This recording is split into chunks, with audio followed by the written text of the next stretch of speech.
Once upon a time, in a small village surrounded by hills and forests, there lived a curious little girl named Annie.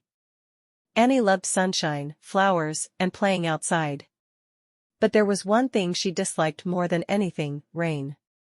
Every time the sky turned gray and the clouds rumbled, Annie would frown and say, "Oh no, not again. Rain ruins everything."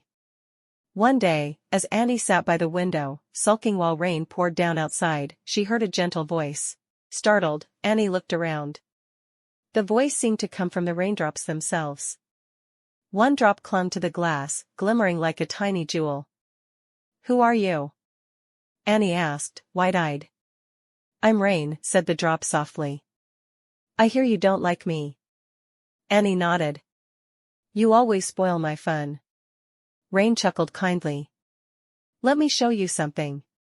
Suddenly, the window turned into a screen of swirling mist.